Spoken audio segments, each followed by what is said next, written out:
तो अब हमारी तरफ मोबाइल क्यों घुमाते हैं? ये बात तब पूछिया जब पवन सिंह मंच पे रही है, पवन जी मंच पर रही रहुआ अक्षरा सिंह जी के कॉल लगा के कहें कि ना बतियाई नो, तब हम रहुआ से बात उसका देते हैं तो हमार पारा है तो उसको भी करब। तू तो कोई से प्यार कर लो उधर प्यार। हेलो एक मिनट आपका बारी आएगा, आपको बोलने का मौका दूंगा। क्यों हमसे नहीं बात करती हो? अभी तुम्हारी बारी नहीं है बच्ची।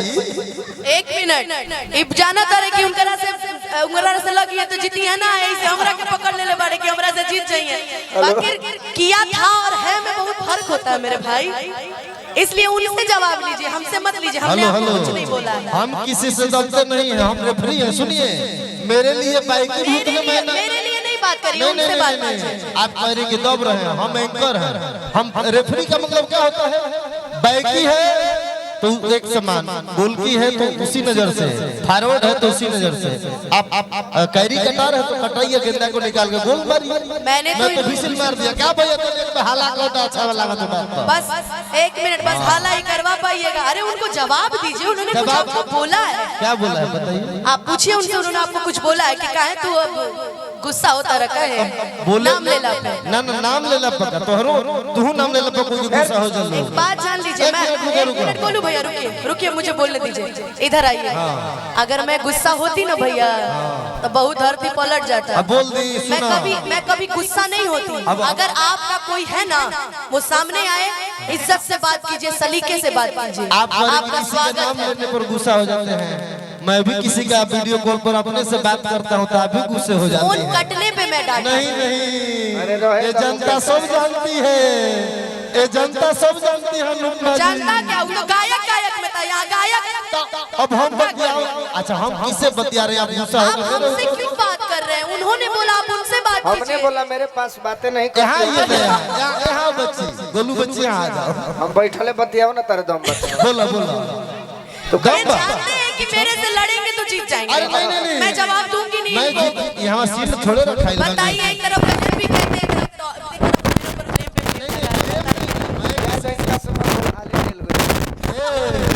हम किसी पर ब्लेम नहीं लगाते। इधर आइए, हम हमेशा क्या जरूरत है भैया? नहीं सुनिए, आप कह रही हैं कि ब्लेम लगाते हैं, मैं लड़कियों को सम्मान करता हूँ। आप कह रहे हैं कि नाम लेने पर क्यों गुस्सा हो गए? तो मैं भी किसी से बात कर रहा हूँ अपना वीडियो कॉल पर, आप गुस्सा हो। पवन सिंह का अपना लहजा है। थोड़ा तो खत्म बड़ा मुकेश। रुका अगर उनका अपना लहजा है तो हम भी कलाकारों का अपना लहजा है भाई। पवन उसी गुरु की हम भी हैं। थोड़ा तो खत्म बड़ा मुकेश। तू का बीच में सही टोचन बोले ला पागल लेखा, कुछ बीच में सुनो, जब बोला तो सुने के पड़ी। आप ही बोलते हैं रुको, गलत ना। अच्छा तू कुछ बीच में सही सुना। भैया इनका माइक बंद कीजिए, मेरे को बात बताओ। हेलो एक मिनट आइए। अच्छा मैंने इनको कुछ बोला था? नहीं मैंने इनको कुछ नहीं बोला ना। नहीं बाबू, नहीं ये जानते थे कि गोलू राजा पे बात आएगी तो ये बोल नहीं पाएंगे। अरे से नहीं जीत पाएंगे। ये नहीं जीत पाएंगे, इसलिए ये मेरे ऊपर आ गया। अभी बोलाइए उनको, यहाँ बोलाइए। आप क्यों बोलाइए? आप जाने दीजिए, मैं आऊंगा। आप हमसे क्या पूछे? अरे मेरी जान, रात बाकी है, बात बाकी है, अभी तुम्हारा मेरा मुलाकात बाकी है। लव यू एम नहीं है कि मैं अनुपमा मत बोला, हाले जेल गई रहन। मैं इनको क्यों कुछ बोलूंगी भैया? मुझे जेल जाए वाला बोले खटी तो जौन बात जेल भेजवा देनी कितना लोग है। बात के कोनो बात नहीं। का मोहन चाचा कहो। चलो गाना आओ शिवानी, बता रहा ऊपर इतना विवाद हो जाता है। आजकल जैसे मार्केट में तुम विवाद में रह रही हो ना, तो डांसर में शिवानी राय विवाद में रह रही है। हमको बहुत मजा आता है कि लोग मेरे पीठ पीछे बात करते हैं, और मेरे लेके विवाद में मुझे कुछ पता भी नहीं है ना हो। तो अभी बोली हो ना कौन क्या बोलता है, माइंड मत करो। वैसे ही मैं हो गई हूँ। तो पटना से ले कोसियड़ हिलौले एगो बात ठीक बा, अपना जगह सबके वो अपना घर दुआरे रहे। बाकी सुना, इनका वीडियो कॉल वाली बात भी बताओ। जब हमरा के इंसान से दिक्कत बा तो तू हमरा भी वीडियो कॉल कर, बता हम तारा आरती उतारे उहे नु कहे जोन सबके कहे के चाहिए।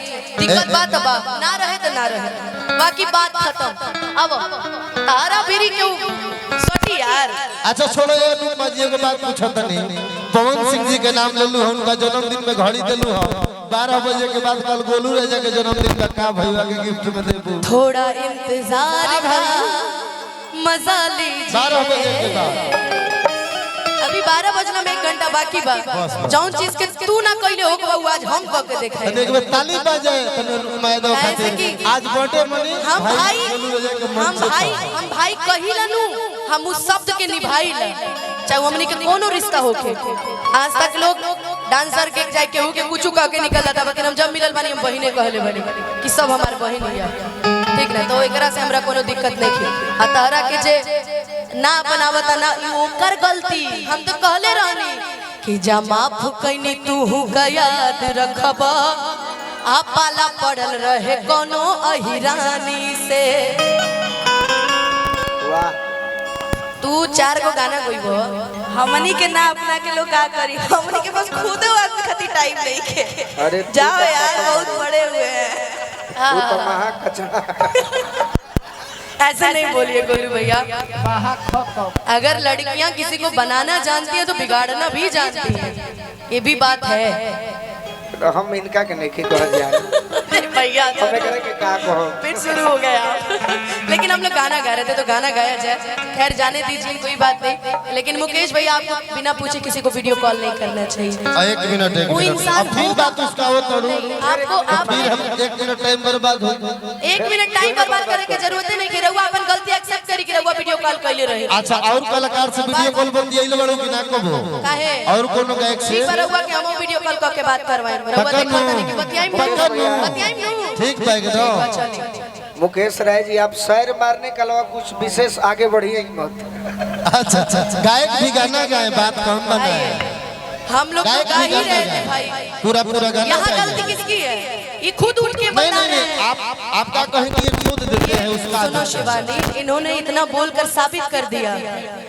इन्होंने ये बोल के साबित कर दिया कि बर्बाद के जिए लॉया राम से वो बदनाम पानी रानी तोहरे नाम से। वो बर्बाद के जिए लॉया राम से वो बदनाम पानी रानी तोहरे नाम से। तुझको मिर्ची लगी तो मैं क्या करूं। क्या करूं मुकेश भाई मेरी कोई गलती नहीं है। आइए टॉपिक पे आते हैं। क्या था है आओ यार तुम भी है आओ। अरे कि लगलू पसारे तू तपा यार फराहत वाली चकच मारा तारुबा यार फराहत वाली।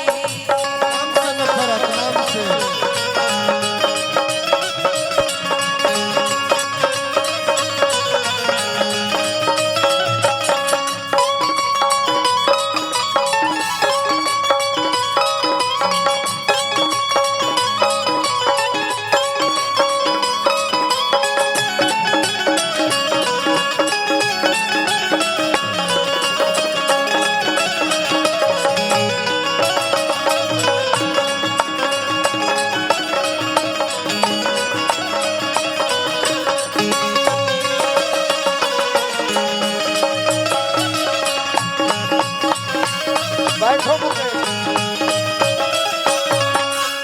कि गलती से ये जान टकरा गई नहीं हो गलती से। वो गलती से ये जान टकरा गई नहीं हो गलती से।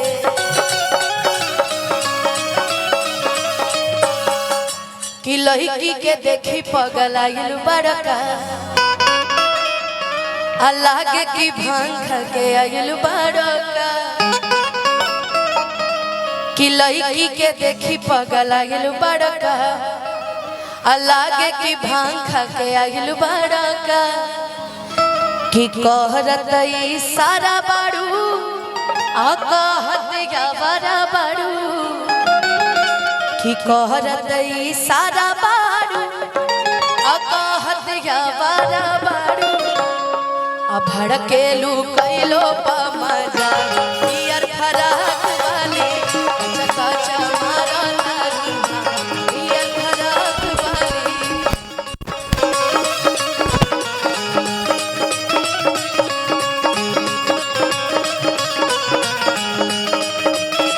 कतना दिन से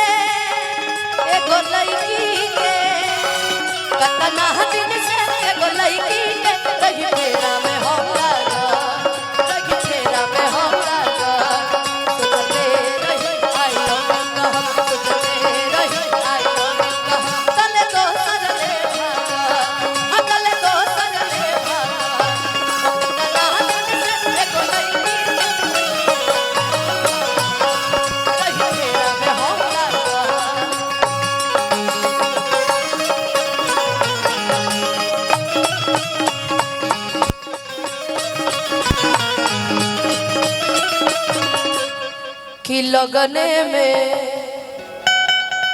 जे प्यार करे ने वही लाइन हमनी खातिर गाई। अरे प्यार करना है तो भाई शादी तक ले जाओ, वरना शमशान तक तो हम खुद ही तुमको पहुंचा के आएंगे कुछ दिन में। तो वो अलग बात है, जो शादी करेगा ये लाइन तुम्हारे लिए जरूर गाएगा जो प्यार करेगा। कि लगने में हमर हो जा तू जानिए लगने में, हमर हो जा तू जानिए ही अगने में, लगने में।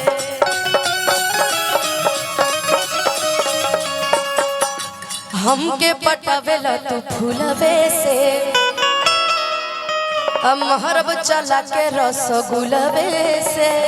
अच्छा कभी किसी को रसगुल्ले से मारी हो? खाना वाना अब कहीं जाना ना बारात रात में, तो खाना खाते खाते किसी को रसगुल्ले से चला के मार देना दौड़ा काला जामुन से। कि हमके पटावेला तू, अब लड़ो अब बतियाबो, अब ना बतियाबो।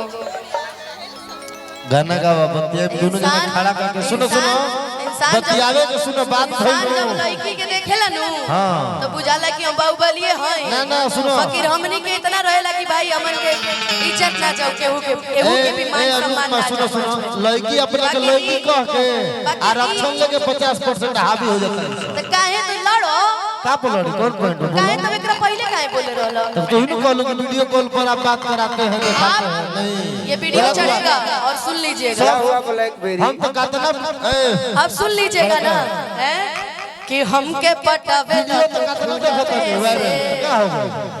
मारब चला के रसगुल्लवे से, कि आगे आगे आंसू खई है अब पीछे पीरियांसू पई है। कि आगे आगे आंसू खई है अब पीछे पीरियांसू पई है।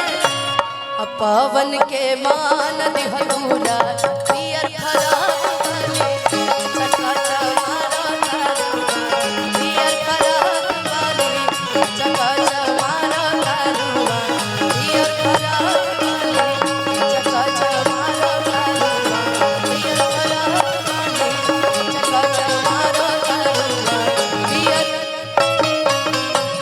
फराक वाली।